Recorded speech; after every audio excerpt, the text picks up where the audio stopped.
ನಮಸ್ಕಾರ ಸ್ನೇಹಿತರೆ, ಕಾಫಿ ಟೈಮ್ಗೆ ನಿಮ್ಮೆಲ್ಲರಿಗೂ ಸ್ವಾಗತ. ಹೇಗಿದ್ದೀರಾ ನೀವೆಲ್ಲರೂ? ಚೆನ್ನಾಗಿದ್ದೀರಾ ಅಂತ ಅನ್ಕೊಂಡಿದ್ದೀನಿ. ಇವತ್ತು ಸ್ವಲ್ಪ ಡಿಫ್ರೆಂಟಾಗಿ ಒಂದು ಸಿಂಪಲ್ ಆಗಿರುವಂಥ ಹೆಲ್ದಿ ರೆಸಿಪಿನ ನಾನು ನಿಮ್ಮ ಜೊತೆ ಶೇರ್ ಮಾಡ್ಕೊತಾ ಇದ್ದೀನಿ. ಈ ರೆಸಿಪಿ ಬಂದ್ಬಿಟ್ಟು ಕ್ವಿಕ್ಕಾಗಿ 5 ನಿಮಿಷದಲ್ಲಿ ಮಾಡುವಂಥ ಹೆಲ್ದಿ ಸ್ನ್ಯಾಕ್ ಇದು. ಸ್ನ್ಯಾಕ್ ಆಗೂ ತಿನ್ಬೋದು, ಇಲ್ಲ ನಿಮಗೆ ಅನ್ನದ ಜೊತೆ ಸೈಡ್ ಡಿಶ್ ಆಗಿ ಬೇಕು ಅಂದರೂ ನೀವು ಇದನ್ನು ತಿನ್ಬೋದು. ನಿಮ್ಗೆ ಹೇಗೆ ಬೇಕೋ ಹಾಗೆ ಯೂಸ್ ಮಾಡ್ಕೊಳ್ಳಿ. ಆದರೆ ಇದು ತುಂಬಾ ಹೆಲ್ದಿ ಆದಂಥ ರೆಸಿಪಿ. ಬನ್ನಿ ಮತ್ತೆ ತಡ ಯಾಕೆ, 5 ನಿಮಿಷದಲ್ಲಿ ಕ್ವಿಕ್ಕಾಗಿ ಮಾಡುವಂಥ ಈ ಸ್ನ್ಯಾಕ್ ಯಾವುದು ಅಂತ ನೋಡೋಣಂತೆ.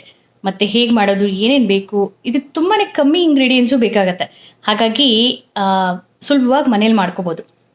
ಮತ್ತು ನೋಡೋಣಂತ ಹೇಗೆ ಮಾಡೋದು ಅಂತ. ಮಾಡೋಕ್ಕೆ ಬೇಕಾಗಿರೋಂಥ ಪದಾರ್ಥಗಳು, ಮೊದಲಿಗೆ ಶುಗರ್ ಸ್ನ್ಯಾಪೀಸ್, ಅದ್ರ ಜೊತೆಗೆ ಒಂದು ಅರ್ಧ ಟೇಬಲ್ ಸ್ಪೂನಷ್ಟು ಬಟರ್, 1/4 ಟೇಬಲ್ ಸ್ಪೂನ್ಗಿಂತ ಕಮ್ಮಿ ಸ್ವಲ್ಪ ಎಣ್ಣೆ, ನೀವು ಮನೇಲಿ ಬಳಸೋ ಯಾವುದೇ ಎಣ್ಣೆ ಇರ್ಬೋದು.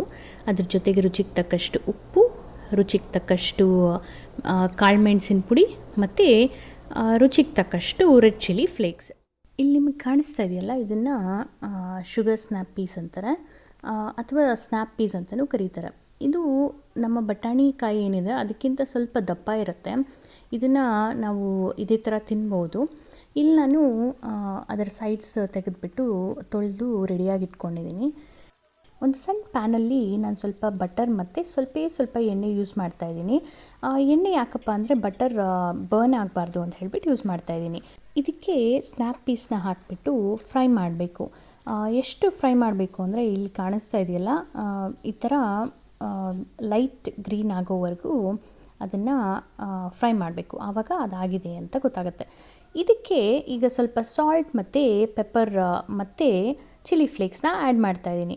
ನಿಮಗೆ ಬೇಕು ಅಂದರೆ ಗಾರ್ಲಿಕ್ ಬೇಕಿದ್ದರೂ ಅದನ್ನು ಸಣ್ಣದಾಗಿ ಚಾಪ್ ಮಾಡಿಕೊಂಡು ಹಾಕ್ಬೋದು. ನೋಡಿದ್ರಲ್ಲ ಸ್ನೇಹಿತರೆ ಹೇಗೆ ಮಾಡೋದು ಅಂತ.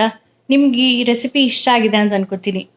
ನಿಮ್ಗೇನಾದರೂ ಶುಗರ್ ಸ್ನ್ಯಾಪ್ ಪೀಸ್ ಸಿಕ್ಕಿದ್ರೆ ಈ ರೆಸಿಪಿನ ಖಂಡಿತವಾಗೂ ಮಾಡಿಕೊಂಡು ಹೇಗೆ ಅನಿಸ್ತು ಅಂತ ಹೇಳಿಬಿಟ್ಟು ಕಮೆಂಟ್ ಬಾಕ್ಸಲ್ಲಿ ನನಗೆ ನಿಮ್ಮ ಅಭಿಪ್ರಾಯನ ತಿಳಿಸೋದನ್ನು ಮರಿಬೇಡಿ. ಮತ್ತು ಮುಂದಿನ ಸಂಚಿಕೆಯಲ್ಲಿ ಒಳ್ಳೆ ರೆಸಿಪಿ ಜೊತೆ ನಾನು ಮತ್ತೆ ಭೇಟಿ ಆಗ್ತೀನಿ. ಅಲ್ಲಿವರೆಗೂ ಖುಷಿಯಾಗಿರಿ, ಖುಷಿನ ಹಂಚ್ತಾ ಇರಿ. ನಾನು ಹೊರಡೋದಕ್ಕೆ ಮುಂಚೆ ನಿಮ್ಮೆಲ್ಲರಿಗೂ, ಯಾರೆಲ್ಲ ನನ್ನ ವಿಡಿಯೋಸ್ನ ನೋಡ್ತೀರಾ, ಕಮೆಂಟ್ ಮಾಡ್ತೀರಾ, ಒಳ್ಳೊಳ್ಳೆ ಕಮೆಂಟ್ಸ್ ಮಾಡಿ ನನಗೆ ಪ್ರೋತ್ಸಾಹ ಮಾಡ್ತಾಯಿದ್ದೀರಾ, ಅವರೆಲ್ಲರಿಗೂ ತುಂಬಾ ಧನ್ಯವಾದಗಳು. ಹಾಗೆಯೇ ಹೊಸದಾಗಿ ಯಾರಾದರೂ ನನ್ನ ಚಾನಲ್ ವಿಸಿಟ್ ಮಾಡ್ತಾ ಇದ್ದರೆ, ಈ ವಿಡಿಯೋ ನಿಮ್ಗೆ ಇಷ್ಟ ಆಗಿದ್ರೆ ಇಂಥ ಎಷ್ಟೋ ವಿಡಿಯೋಗಳು ನನ್ನ ಚಾನಲಲ್ಲಿದೆ.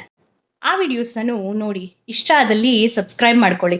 ಇಂಥ ಎಷ್ಟೋ ವಿಡಿಯೋಗಳನ್ನ ನಾನು ಹಾಕ್ತಾ ಇರ್ತೀನಿ. ಸೊ ನಿಮ್ಗೆ ಇಷ್ಟ ಆದರೆ ನೀವು ಅದಕ್ಕೂ ಕಮೆಂಟ್ ಮಾಡಿ, ಯಾವ ವಿಡಿಯೋಸ್ ಬೇಕು ಅಂತ ಹೇಳಿಬಿಟ್ಟು ನೀವು ಕಮೆಂಟ್ ಮಾಡಿದ್ರೆ ನಾನು ಅಂಥ ವಿಡಿಯೋಸ್ ಮಾಡ್ತೀನಿ. ಹಾಗೇ ಈ ವಿಡಿಯೋಗೆ ಲೈಕ್ ಮಾಡೋದನ್ನು ಮರಿಬೇಡಿ. ಸರಿ, ಮತ್ತೆ ಮುಂದಿನ ಸಂಚಿಕೆಯಲ್ಲಿ ಭೇಟಿ ಆಗೋಣ. ಬಾಯ್.